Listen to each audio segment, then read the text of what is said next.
everyone, I'm Chelsea. And I'm Jordan. And we're coming to you live from Wptv. Today we're talking electricity. Yes. How often do you think about electricity? Jordan. How often do you think about electricity? Could you imagine life without it? Imagine no computers, no TV, no lights, no toast, no ice cream. Okay, enough. We get it. We all know that we can't live without it, but what we really need to be doing is thinking of ways to use less electricity. There's lots of good reasons to use less electricity. It saves money. Thanks, man. And our parents will be real happy about that. Oh, and the less electricity we use, the less we need to generate. So that means that less substations, poles, and wires will be needed in the future. So it's pretty good for the environment too. That's right. You're probably already doing some cool things around your home to help reduce your family's electricity use. Chelsea's going to show you some now. Here's 10 top things you can do. Always switch off lights when they're not being used. Chelsea! Change your globes to energy-efficient ones. You might need some help with that. When it's time to buy a new appliance, such as a new fridge or TV, look for a 5-star appliance. Just remember, the more stars it has, the less electricity it uses. Reduce your electricity use in peak periods. So that means when you come home from school, don't just turn everything on all at once. You gotta think before you switch, and only use what you need. Check with an adult before doing this one. Switch your appliances like TVs and computers off at the wall, especially at night or before you leave for holidays. It does make a big difference to your electricity bill. Shut the blinds during the day. On hot days, this will keep your house cooler, and on cold days, it will keep the warmth in to save on heating bills. Set your air conditioning to 24 degrees. Boy, it's hot in here. But you might want to check with an adult first. Ask your parents about your hot water system. If it's electric, it can be expensive, so think about replacing it with a solar system. Is there a timer on your pool pump? Remember, it doesn't need to be on so much in the winter. Ask your parents if your house has insulation. Tell them it's an easy and effective way to maintain a constant temperature, so you'll save on artificial heating and cooling, like air conditioning. Thanks, Chelsea. All really cool ways to help save energy and save money, and to super impress your parents. Come on.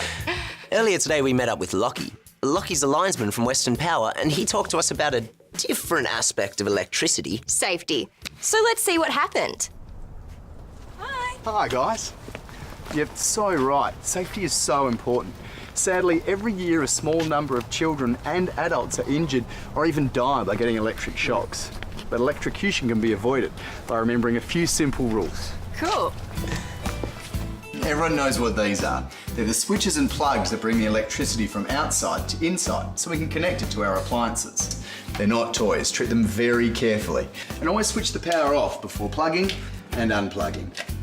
And this is called piggybacking, when you plug too many power cords into one power point. All this electricity can generate heat, and it could start a fire if it gets too hot. So if you have too many appliances you need to plug into one power point, talk to Mum and Dad about getting an electrician to install a few more. Good advice, Lockie. I know my power points sometimes get overcrowded when I need to plug in my phone and my computer and my iPod and my Xbox and my TV and my Sorry. Another really important thing to remember is electricity and water don't mix. Think about where in your home you use water. Kitchens, laundries, bathrooms. The kitchen's full of appliances like toasters, kettles, sandwich makers, juicers. Keep them and their cords away from water.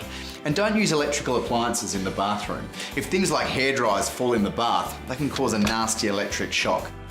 If you've got little brothers and sisters at home, it's a good idea to let them know how to be electricity safe too. And if there is an emergency, you know what to do. Call 000 000.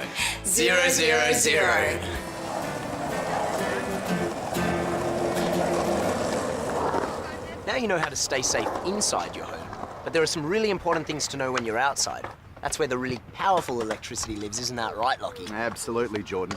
Electricity comes from a main power station like Kwinana and is delivered to substations close to where people live. If you live near one of these substations, remember how much live electricity is inside. Enough for everyone in your suburb to run their lights and fridges and TVs and computers, so stay well clear. It's not a playground. There will be signs there telling you not to enter, and you must do what the signs say. Stay safe. So, what happens to the electricity when it gets to the substation, Lockie? Well, then it travels to homes along power lines, on top of power poles, like this one. So these power lines carry a lot of electricity? Oh, absolutely, Jordan. So it's important that we don't play around them, touch them, or climb them. In some suburbs, the power arrives to homes through underground wires. So instead of power poles, you have these green domes, which you may have seen in your street. Now, just because you can't see the electricity doesn't mean it isn't there. There's a lot of power in these domes, so it's important you keep clear of these domes and don't play around them. Good advice, Lucky. What else can you tell us? Well, during winter, big storms and high winds can cause power poles to lean over. Trees and branches can hit poles and wires, causing the lines to fall to the ground. It's so important to stay clear of poles and lines even if they're not sparking. Make sure an adult knows and call Western Power on 13 13 51. Like I said before, electricity is safe if it's used correctly and you follow the rules. Thanks, Lucky. Electricity is our friend. Think of all the things we use that need electricity. But we all need to remember those safety rules because it could save a life. And of course, we need to try and think every day of ways we can use less electricity to help save energy and money. Yep. Okay, guys, so stay safe and stay cool. Well, we hope you've had as much fun as we have today and learnt some really important info too. That's all from us today. This is Jordan. And Chelsea. Signing off from Wptv. Okay, we'll see you guys. Bye.